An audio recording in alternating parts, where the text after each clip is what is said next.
வடகிழக்கு பருவமழையை எதிர்நோக்கியுள்ள தருணம்.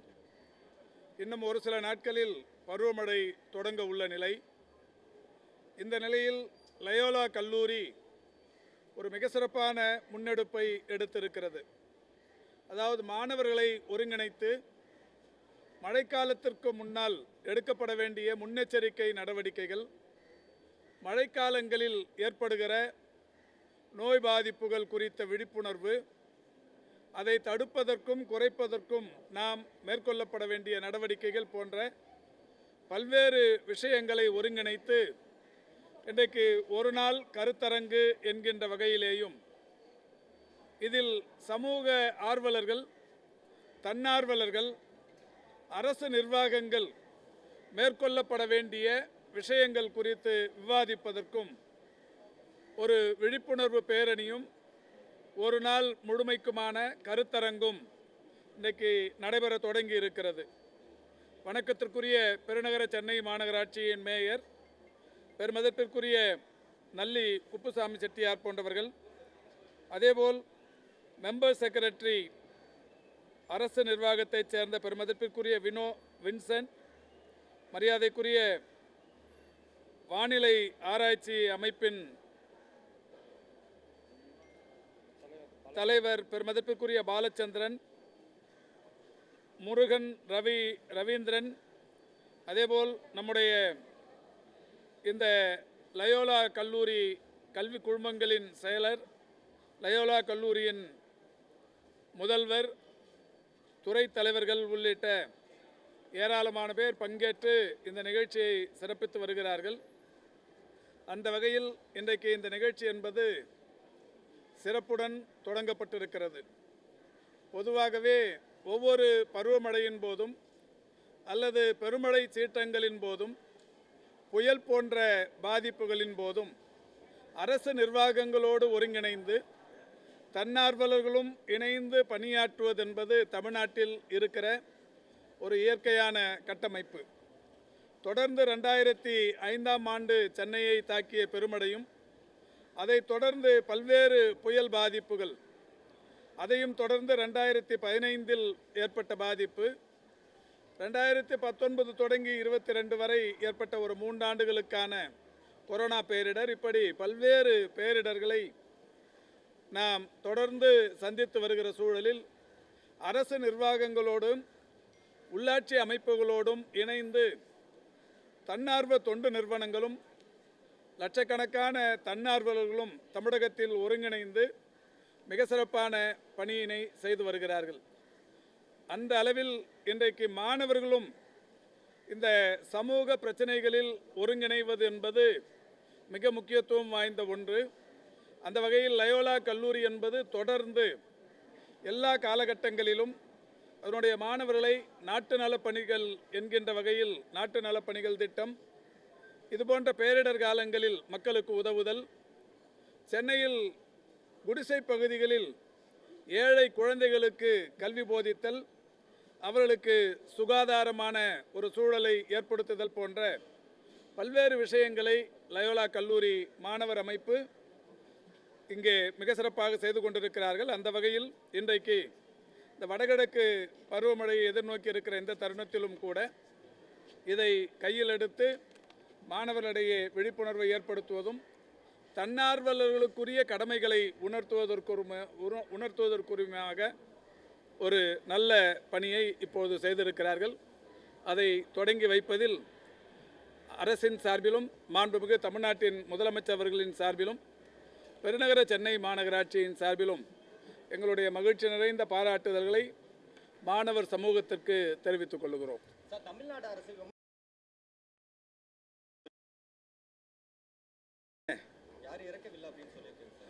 தமிழ்நாடு அரசு எங்க சொல்லியிருக்கு, எப்போ சொல்லியிருக்குங்க? யாரும் இறக்கவில்லைன்னு எப்பவும் சொல்லலை.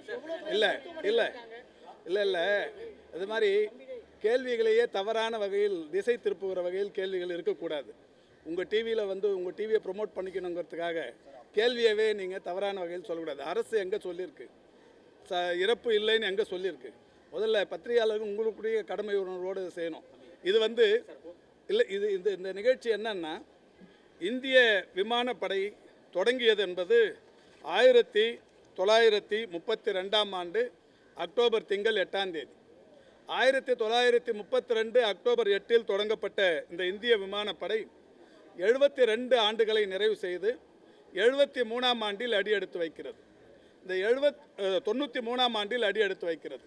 இந்த 93ஆம் ஆண்டில் அடியெடுத்து வைக்கிற இந்திய விமானப்படை தன்னுடைய பலத்தை, தன்னுடைய இன்ஃப்ராஸ்ட்ரக்சர் கட்டமைப்பை உலகுக்கு உணர்த்துகிற வகையில் ஒரு பெரிய விமான சாகசத்தை, இந்திய படை விமான வான் சாகசத்தை இன்றைக்கு செய்வதற்காக சென்னையை தேர்ந்தெடுத்து அதை செய்கிறது.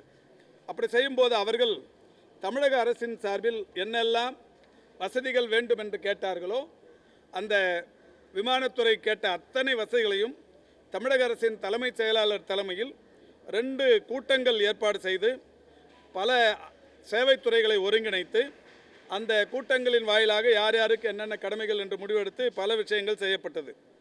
இந்திய இராணுவத்தின் சார்பாக பல்வேறு மருத்துவ குழுக்கள் நேற்றைக்கு அங்கே களத்தில் இருந்தது. அவசர மருத்துவ உதவிக்கு 40 ஆம்புலன்ஸ்கள் அங்கே நிறுத்தி வைக்கப்பட்டிருந்தது. இது மட்டுமல்லாது ஆயிரக்கணக்கான பேராமெடிக்கல் குழுக்களும் ஆங்காங்கே இருந்தது. இவைகளோடு சேர்ந்து இந்த இந்திய விமானப்படை அரசுக்கு வைத்த கோரிக்கை, ஒரு மருத்துவமனையில் 100 படுக்கைகள் கொண்ட மருத்துவமனையை தயார் நிலையில் வைத்திருக்க வேண்டும் என்று சொன்னார்கள். ஆனால் சென்னையை பொறுத்தவரை ராஜீவ்காந்தி அரசு மருத்துவமனையில் 100 படுக்கைகளும் 20 தீவிர சிகிச்சைக்குரிய படுக்கைகளும், யாருக்காவது அந்த ரத்தம் தேவைப்படுகிற போது ரத்த வங்கி, இது மாதிரியான எல்லா விஷயங்களும் தயார் நிலையில் இருந்தது. 65 மருத்துவர்கள் ராஜீவ்காந்தி அரசு மருத்துவமனையில் மட்டுமே தயார் நிலையில் இருந்தார்கள். இதோடு மட்டுமல்ல, ராஜீவ்காந்தி அரசு பொது மருத்துவமனை, ஓமந்தூரார் அரசு பன்னோக்கு மருத்துவமனை, ஓமந்தூரார் மருத்துவக் கல்லூரி மருத்துவமனை, ஸ்டான்லி மருத்துவக் கல்லூரி மருத்துவமனை, கீழ்ப்பாக்கம் அரசு மருத்துவக் கல்லூரி மருத்துவமனை, ராயப்பேட்டை அரசு மருத்துவக் கல்லூரி, ராயப்பேட்டை அரசு மருத்துவமனை, கலைஞர் நூற்றாண்டு உயர் சிறப்பு மருத்துவமனை என்று ஏறத்தாழ அவர்கள் கேட்டது 100 படுக்கைகள். ஆனால் தயார் நிலையில் இருந்தது ஒரு 4000த்திற்கும் மேற்பட்ட படுக்கைகள் எல்லா இடத்திலும் தயார் நிலையில் வைத்து ஆயிரக்கணக்கான மருத்துவர்கள் தயார் நிலையில் இருந்தார்கள். 15 லட்சம் பேர் பங்கேற்பார்கள் என்கின்ற வகையில் எதிர்பார்க்கப்பட்டது. 15 லட்சம் பேரும் பங்கேற்றார்கள். 15 லட்சத்திற்கும் மேற்பட்டவர்கள் பங்கேற்றது. இப்போ இந்த வெயில் தாக்கம் என்பது பகல் 11லிருந்து 1 வரை இது நடைபெற்றது. வெயிலின் தாக்கம் மிக கொடூரமாக இருந்தது. அதற்காகத்தான் இந்திய விமானப்படை ஏற்கனவே சொன்னது, இந்த நிகழ்ச்சியில் கலந்து வருகிற பொதுமக்கள் குடைகளுடன் வர வேண்டும், தண்ணீருடன் வர வேண்டும், கண்ணாடி அணிந்து வர வேண்டும், தொப்பி அணிந்து வர வேண்டும் என்று அவர்கள் முன்னெச்சரிக்கையாக இந்த எல்லா விஷயங்களையும் எடுத்து சொன்னார்கள். ஏதோ நீங்கள் எல்லாருமே வாங்க, வெயிலே இருக்காது, காஞ்சி போன வானமாக இருக்கும், ஒன்றுமே இருக்காதுன்னு யாரையும் கூப்பிடல. அவங்க சொல்லும் போதே இதெல்லாம் தெளிவாக சொன்னாங்க. இந்திய விமானப்படை சொன்னது இது ஒரு தேசிய அளவில் நாம் பார்க்க வேண்டிய ஒரு நல்ல விஷயம். ஒரு தேசிய விழா, அதுவும் உலகுக்கு இந்தியாவின் விமானப்படையின் அந்த கட்டமைப்பை வெளி உலகுக்கு தெரிவிப்பது. நேற்றுக்கு தஞ்சாவூர்லேருந்து ஒரு விமானம், ரபேல் என்று நினைக்கிறேன், கிளம்பி 20 நிமிஷத்தில் சென்னைக்கு வந்திருக்கிறது. சீறி பாய்ந்த விமானம். இத்தகைய ஆற்றல் உள்ள விமான சேவை இந்தியாவில் இருக்கிறது என்பதை உலகுக்கு உணர்த்துகிற வகையிலான ஒரு அற்புதமான நிகழ்ச்சி. இதில் இந்த இறப்பு உண்மையிலேயே வருத்தத்திற்குரிய ஒன்று தான். இது யாரும் எதிர்பார்த்து நடக்கிறது இல்லை. இதுக்கு எல்லாருமே அனுதாபம் தெரிவிக்கிறோம், எல்லாருமே வருத்தம் தெரிவிக்கிறோம். இதில் யாரும் அரசியல் மட்டும் பண்ணக்கூடாது. இது அரசியல் பண்ணணும்னு நினச்சாங்கன்னா ஃபெயிலியர் ஆயிடுவாங்க. யார் நினச்சாலுமே, அது ஈவன் பத்திரிகை நீங்கள் நினச்சாலும் கூட இது அரசியல் பண்ணணும்னு நினைக்கக்கூடாது. இந்த 5 பேருடைய இறப்பு என்பது உண்மையில் வருத்தத்திற்குரியது. அதுவும் கூட இந்த வெயில், இது எல்லாமே வெயில் தாக்கம், இது அது ஹீட் ரிலேட்டடான ஒரு மரணங்கள். இந்த 5 பேருமே பிராட் டெட் என்று சொல்லக்கூடிய வகையில் இறந்து தான் மருத்துவமனைகளுக்கு வந்திருக்கிறார்கள். மருத்துவமனையில் சிகிச்சை பலனின்றி யாரும் இறந்து போல, இறந்த பிறகு மருத்துவமனைகளுக்கு கொண்டு வரப்பட்டிருக்கிறார்கள் 5 பேர். அந்த 5 பேர் யார் யார் என்கின்ற பெயர்களும் இன்றைக்கு ஏற்கனவே அறிவிக்கப்பட்டிருக்கிறது. இது மட்டும் இல்லை, ராஜீவ்காந்தி அரசு மருத்துவமனையில் ஒட்டுமொத்தமாக அனுமதிக்கப்பட்டவர்கள் 43 பேர். அதில் ஓபி 40 பேர். 40 பேரில் ஒருத்தர் பிராட் டெட்டு, 2 பேர் இப்போது ஐபி இருக்காங்க, உள்நோயாளிகளாக அனுமதிக்கப்பட்டிருக்கிறார்கள். ஓமந்தூரார் மருத்துவக் கல்லூரி மருத்துவமனையில் 49 பேர் அனுமதிக்கப்பட்டார்கள். அதில் 46 பேர் ஓபி, ஒருத்தர் இன்பேஷண்ட். ஓபியாக இருந்தவங்க அத்தனை பேரும் நேற்று இரவே அவர் சிகிச்சை முடித்து இல்லங்களுக்கு திரும்பி விட்டார்கள். அதில் பிராட் டெட் வந்து 2. அதே மாதிரி ராயப்பேட்டா மருத்துவமனையில் 10 பேர் அனுமதிக்கப்பட்டார்கள். ஓபி 7 பேர், இப்போ ஐபி இன்பேஷண்ட் 1, இறந்து போனவர்களுடைய எண்ணிக்கை அங்கே 2. அந்த அதாவது இறந்து போய் சடலங்களாக வந்தவர்களுடைய எண்ணிக்கை 2. ஆக மொத்தம் 5 பேர் மரணம் அடைந்திருக்கிறார்கள். ஸ்டான்லியில் ஒரு அட்மிஷனும் இல்லை. இந்த வகையில் ஒட்டுமொத்தமாகவே அந்த வெயில் தாக்கத்திற்கு, வெயில் பாதிப்புக்குள்ளானவர்களுடைய எண்ணிக்கை 102. இதில் புறநோயாளிகளாக இருந்து சிகிச்சை பெற்று சென்றவர்கள் 93 பேர், இறந்து போனவர்களுடைய எண்ணிக்கை 4, இது 5. இப்பொழுது மருத்துவமனையில் அந்த சிகிச்சை பெற்று வருபவர்கள் 7 பேர்.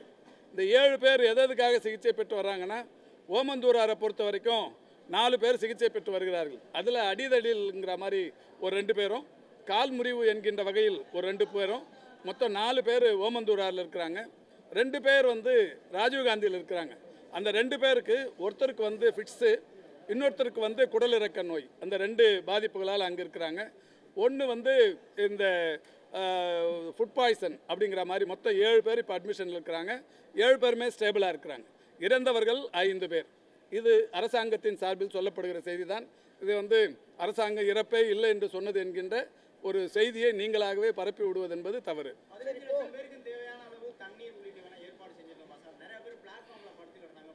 அதாவதுங்க 15 லட்சம் பேரும் ஒரு குறிப்பிட்ட சதுரடிக்குள்ளே வந்துட முடியாதுங்க. இது வந்து ஒட்டுமொத்தமாக மெரினா கடற்கரை முழுமைக்கும் மட்டுமே இல்லை. நீங்கள் பார்த்தீங்கன்னா வேளச்சேரி ரயில்வே ஸ்டேஷன்லேருந்தும் பார்த்துருக்குறாங்க.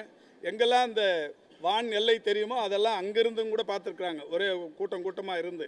இது ஒரு நமக்கு சென்னைக்கு கிடைத்த ஒரு பிரம்மாண்டமான வாய்ப்பு. இதை நம்ம பார்க்கணும். இதோட வந்து இந்த சாகசத்தை கண்டு ரசிக்கணுங்கிறத தாண்டி விமானப்படையின் இந்த பெரிய கட்டமைப்பை நாமும் உணர வேண்டும் என்கின்ற வகையில் தான் பொதுமக்கள் திரண்டார்கள். இதுக்கு தேவையான எல்லா வசதிகளும் அரசு செய்திருக்கிறது. இதற்காக நேற்றைக்கு நான் ஒரு தனி அறிக்கையை விட்டேன். இப்போ அங்கே வந்தவங்களுக்கு, இப்போ பத்திரிகையாளர்களுக்கு உங்களுக்கே தெரியும், பத்திரிகையாளர்கள் நேற்றுக்கு யாரெல்லாம் அந்த டியூட்டியில் இருந்தீங்களோ அத்தனை பேருக்கும் நல்லா தெரியும் என்ன மாதிரி ஏற்பாடு பண்ணியிருந்தாங்கன்னு. இதை விட்டுட்டு இப்போ யாராவது 1-2 பேர் அங்கே வரவே வராதவங்க பூத கண்ணாடியை போட்டு எந்த செயலாக இருந்தாலும் அதில் குற்றம் கண்டுபிடிக்கிற நக்கீரர்கள் 1-2 பேர் இருக்கத்தான் செய்வார்கள். அவங்க சொல்கிறத வச்சு நீங்கள் இது கேள்வியாக கேட்காதீங்க. நான் அதை தொடக்கத்திலேயே சொன்னேன். இது தயவுசெய்து அரசியலாக யாரும் எடுத்துக்கொள்ள வேண்டாம். எத்தனை இடத்துல டேங்க் வச்சிருந்தோம் புனித நீருக்கு அந்த மெரினா கடற்கரை அந்த உள்ள சர்வீஸ் ரோட்ல ஒரு நிமிஷம் எத்தனை இடத்துல நம்ம டேங்க் வச்சிருந்தோம், எத்தனை இடத்துல கழிப்பிடம் நிரம்பி கூட்டு போடப்பட்டது, என்னென்னலாம் நடந்தது மெரினா கடற்கரையில்? சென்னை மாநகராட்சியை பொறுத்த வரைக்கும் இது மாண்புமிகு அமைச்சர் அவர்கள் தெரிவித்தது போல் இது நம்ம இந்தியாவுக்கே வந்து தமிழ்நாட்டில் சென்னையில் இப்பேற்பட்ட நிகழ்ச்சி நடந்தது வந்து ரொம்ப வியக்கத்தக்க ஒரு நிகழ்ச்சி. அதில் நேற்று வெயில் காரணமாக ஒரு சில நபர்கள் வந்து இறப்பு நிலை ஏற்பட்டிருக்கிறது மிகவும் வருத்தத்துக்குரியது. அதே போல் சிலர் வந்து நீங்கள் தெரிவித்தது போல் மயங்கி இருந்தார்கள். நானும் வந்து அந்த பகுதிகளில் வந்து கிட்டத்தட்ட ஒரு 4 மணி வரைக்கும் அந்த பகுதிகளில் தான் இருந்தேன். ஸோ ஆம்புலன்ஸ் வந்து மாண்புமிகு அமைச்சர் அவர்கள் தெரிவித்தது போல் அனைத்து பகுதிகளுமே ஆம்புலன்ஸ் நிறுத்தப்பட்டிருந்தது. ஏன்னா நான் அந்த இடத்துல இருந்தேன் அப்படின்றதுனால நான் தெரிவிக்கிறேன். ஸோ தொடர்ந்து அரசு சார்பாக வந்து அனைத்து முன்னெச்சரிக்கை நடவடிக்கைகளும் ஏற்பாடு செய்யப்பட்டிருந்து மாநகராட்சி சார்பாக வந்து அந்த மெரினா கடற்கரை பகுதிகளில் வந்து ஆல்ரெடி ஏற்கனவே இருக்கக்கூடிய கடைகள் வந்து அகற்றுமாறு தெரிவித்திருந்தாங்க. ஸோ சர்டன் மீட்டர்ஸ் வரலாம் அந்த கடைகளெல்லாம் அகற்றி பேரிகேட் வந்து பொருத்துமாறு தெரிவித்திருந்தாங்க. காவல்துறையோடு இணைந்து பேரிகேட் வந்து பொருத்தப்பட்டிருந்தது. ஹைவேஸ் துறையுடன் சேர்ந்து அந்த டென்ட் வேலைகள் அந்த பணிகள் எல்லாம் மேற்கொள்ளப்பட்டது. இப்படி அனைத்து துறையுமே ஒருங்கிணைந்து தான் இந்த நிகழ்ச்சியில் வந்து செயல்பட்டிருந்தோம். நேற்று வெயில் காரணமாக சில பகுதிகளில் வந்து சில பேருக்கு வந்து மயக்கம் ஏற்பட்டது நிலை இருந்தது. ஸோ அவர்களுக்குமே தண்ணி டேங்க் வந்து பொருத்தப்பட்டிருந்தது. ஆனால் 15 லட்சம் நபர்கள் கிட்ட வந்திருந்ததுனால வெயில் காரணமாக மதியம் 1 மணி உச்சி வெயில் வந்து பொதுமக்களால் தாழ முடியாத சூழல்னால மயக்கம் ஏற்பட்டது. இல்லை தேவையான அளவு இல்லை இப்போ எண்ணிக்கையை பொறுத்த வரைக்கும் இப்போ திருப்பி ஒன்றா ப்ரெஸ் ரிலீஸ் தர சொல்கிறோம் டிபார்ட்மெண்ட்லேருந்து. தேவையான அளவுக்கு வச்சுருந்தோம் அப்படிங்கிறத இந்திய விமானப்படையை ஒத்துக்குன்னு நேற்றுக்கு அவங்க அறிவிச்சிருக்கிறாங்க. தேவையான அளவுக்கு நாங்கள் கேட்ட அளவுக்கு வச்சுருக்காங்கன்னு வச்சுருக்காங்க. நம்பர் ஆஃப் டேங்க்ஸு, நம்ம எவ்வளோ லிட்டர் தண்ணி உங்களுக்கு அந்த டீட்டெயில் வேணாலும் கூட கொடுக்குறோம். அதெல்லாம் ஒன்றும் பிரச்சனை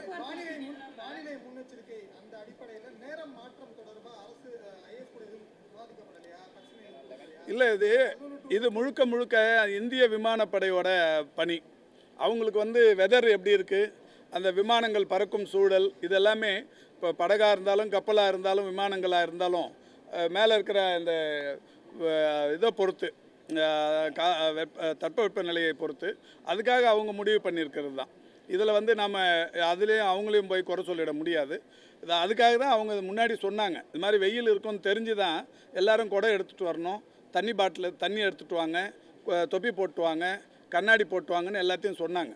சொன்னதுக்கு அப்புறம் தான் அவங்க நிகழ்ச்சி நடத்திருக்காங்க. இதில் யாரையும் அதான் இதை தயவுசெய்து இது அரசியலாகவே இதை நீங்கள் யாரும் இதை எடுத்துக்க வேணாம்.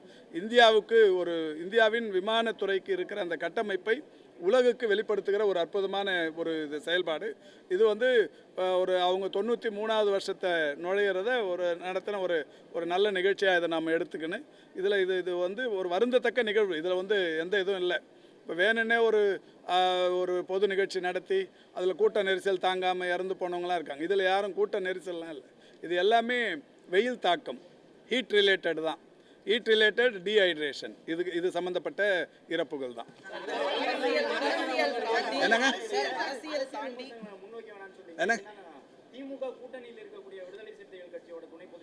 அதை தான் சொன்னேன் நான் முதல்லயே. யாருமே அதை விசிகா சொன்னா நீங்கள் சொன்னா யாருக்கும் எல்லாருக்கும் தான் அது அரசியல் பண்ண அது அரசு முடிவு எடுக்கும்.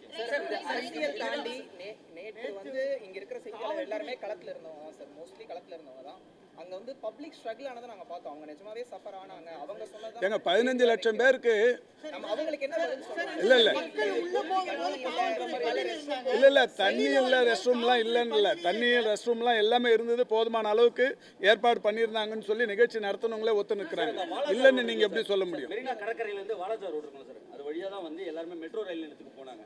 சுமார் லட்சக்கணக்கான மக்கள் அந்த ரோட்ல வந்தாங்க. ஒரு இடத்துல கூட மெடிக்கல் கேம்ப் அந்த ரோட்ல இல்ல, வாட்டர் கேன் ஃபெசிலிட்டிஸ் இல்ல. இப்போ இல்ல இது எல்லாமே அரசியல் ரீதியான கேள்வி. இல்ல எந்த அரசியலும் இல்லங்க கேள்விதான். இல்ல மெடிக்கல் கேம்ப் அங்க இருந்தது.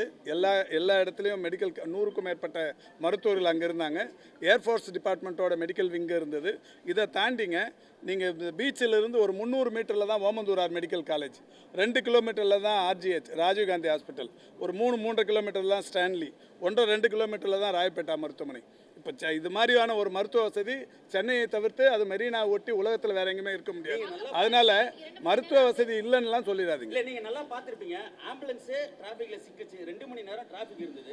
ஏங்க 15 லட்சம் பேர் இருக்கிறப்ப 15 லட்சம் பேர் கூடுற இடத்துல இந்த அளவுக்கு ஒரு சின்ன நெரிசல் கூட இல்லாமல் வந்தது இது வரைக்கும் ஒரு வரலாற்று சிறப்பு.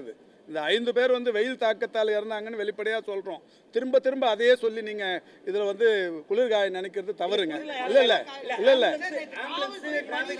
இல்லை ஏங்க 7500 காவல்துறை இருந்தாங்க. 15 லட்சம் பேருக்கு 15 லட்சம் காவல்துறை அங்கே போட முடியும்? இல்லை, இதுக்கும் 7500 காவல்துறை. இது இல்லாமல் இந்த ஊர்காவல் படை, இது மாதிரி எல்லா இடத்துலையும் இருந்தாங்க. இல்லாமலாம் இல்லை. தயவு செஞ்சு நான் திரும்ப சொல்கிறேன், பத்திரிகையாளர்கள் உங்கள் டிவி ரேட்டிங்கை கூட்டிக்கணும். இது வந்து ஃப்ளாஷ் நியூஸை போட்டு உங்கள் ரேட்டிங்கை இதில் கூட்டிக்கணும். இல்லை எனக்கு தெரியும் நீங்கள் என்ன டிவிலேருந்து மறுக்கிறீங்கன்ட்டு. இது ரேட்டிங் இன்க்ரீஸ் பண்ணுற இல்லைங்க. ஏங்க இப்போ நீங்கள் நான் இதை திரும்பி அரசியல் இல்லை நான் திரும்ப இதுக்கு பதில் லாவணி பாடி, இதுக்கு முன்னாடி நடந்த நிகழ்ச்சிகள், வடநாட்டில் நடந்த ஆன்மீக நிகழ்ச்சிகள், இல்லை தமிழ்நாட்டிலே நடந்த நிகழ்ச்சிகள், இது எல்லாத்தையும் நான் அடையாளப்படுத்தி ஒரு லாவணி பாடுறதெல்லாம் நல்லா இருக்காது. ஏன்னா ஒரு சோகமான நிகழ்வு. இதோடு நிறுத்திப்போம், போதும்.